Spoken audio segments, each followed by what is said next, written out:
Hello, everyone. I have no makeup on. I have a shirt that may be offensive. Is this offensive? Oh, this is offensive. Is this offensive? It's offensive to me because it's not a Piper at the Gates of Dawn shirt. But that's only a Music Geek thing. Be offended. I got a video. What did I tell you? Now, this is a CNBC article that we're starting with. I got like 20 of them, so this might be a bit of a video here. Apple Vision Pro Disney headset will launch with Disney Plus streaming. Bob Iger himself, the CEO of Disney there.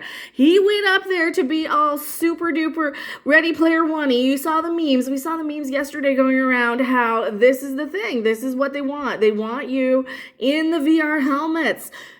I got a little bit of an issue with that, though, here.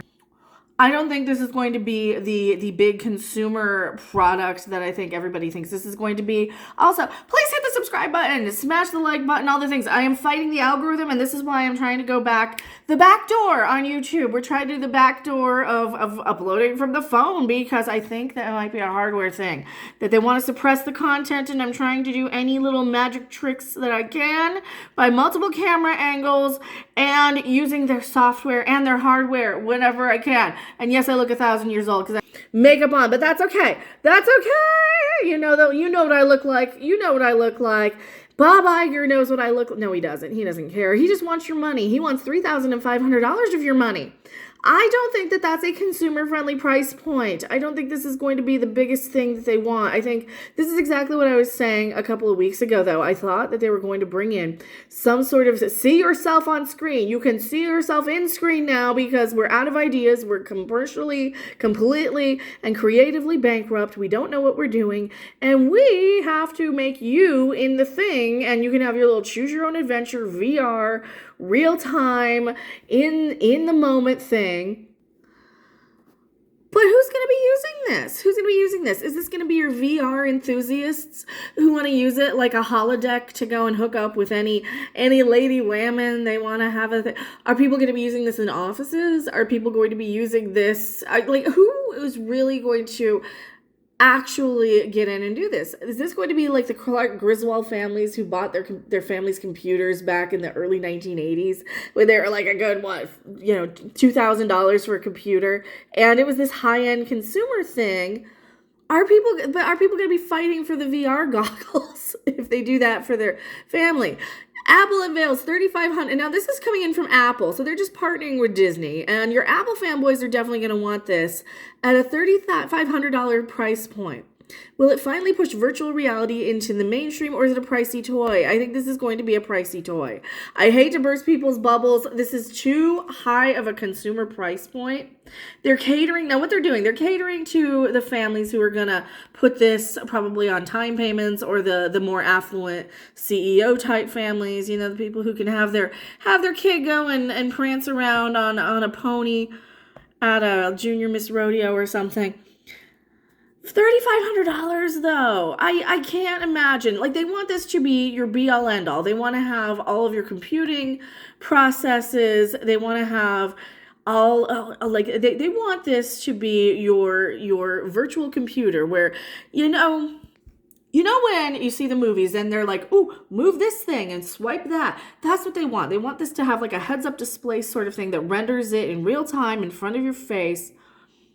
Are people going to want that, though? Is this going to be really, really applicable for long points of time? Or is this going to be another pricey toy? I think this is one of those things where you see where people are going. You know that one of the big pushes, they want you in the helmets eating bugs.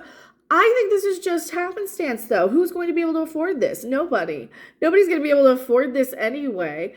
And the people who probably aren't going to even use it that much. This is going to be like their expensive iPad that they use a couple of times and then it lays in a drawer and then they'll go and buy another one and another one. But I think that despite the fact that their stock jumped up a little bit when Bob Iger walked out on stage, I don't think this is going to be the big, huge and world-ending thing that they really, really want it to be until they can bring that price point down. Let's say under a buck, right? Under $1,000, under about $1,000, $3,500. Your average people are not going to justify that. What they will justify, though, is about their $1,000 cell phone, their $1,000 computer, give or take, their cars, their whatever.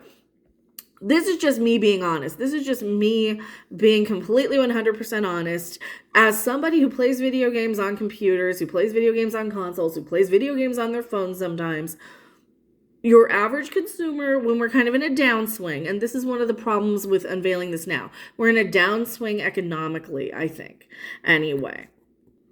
Let's read what he says. It will allow us to create a deeply personal experience that brings our fans closer to the characters they love. The platform will allow us to bring Disney to our fans in ways that were previously impossible.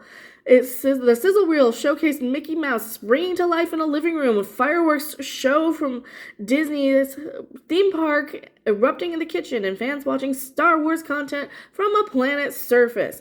They want this augmented reality thing. They want to put you in this augmented reality. It's not that they want to put you in it. That's what they're trying to sell you on. They're trying to sell you on the fantasy that this augmented reality is going to be like the next big thing.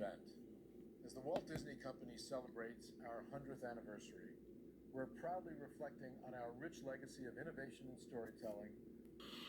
Yeah, blah, blah, blah. Innovation, storytelling, and our future, blah, blah, blah. So if you want to watch the whole thing, do they have closed captioning? No closed captioning. Also looking for our future, for the enthusiasm, and optimism. Bob Iger, is this more loud? With enthusiasm and optimism. We're constantly in search of new ways to entertain, inform, and... Yeah, new ways to entertain. They really, really want to, in my opinion here, they want to kind of bring something in that's going to be the next home computer, the next television, the next bringing the radio into your home. That's what I think they're really, really trying for with this VR thing. And I think they're failing to realize how many people who even wear, let's say, prescription glasses, wear their glasses. I guarantee you Bob Iger probably is wearing contacts because he's at that age where he is. So this, I really, really want to get on board to this because there's some positives too. There's some positives you can do with a lot of this VR stuff. Let's say you're wandering around in a video game and, you see yourself in there and you're playing role acting or something, and you can interact with, and you can do this anyway now with modified video games. You can have the chat GPT come in, interact with how you would interact with it, and it'll respond based on an artificial intelligence sort of response. That seems like a really fun and fascinating thing, but I think people are right in kind of calling this a toy. I don't see this as being at the consumer level now. I mean, it doesn't take a rocket scientist or anything like that to figure out any of this. This is just me, who's somebody who likes technology, who likes the computers, who will buy a new cool thing if it's cool enough and new enough.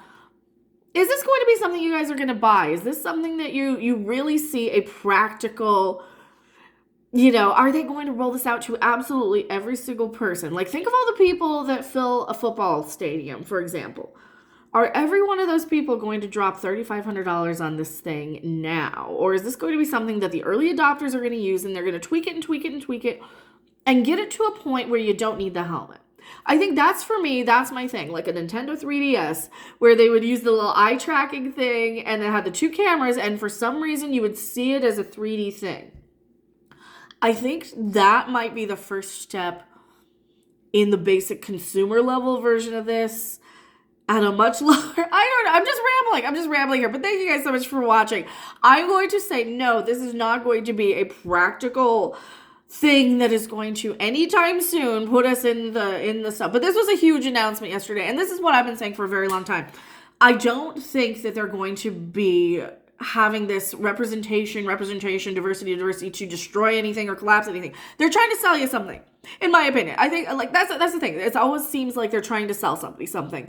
And the fact that we come in with this, get in the pods and eat the helmets and all this stuff, I don't see it being very, very practical, especially at this price point, but this is where they want. This kind of is one of those things that explains where that theory was coming from, and hopefully that's good. I've rambled too long. I am Becca, and I'll see you guys later. Bye!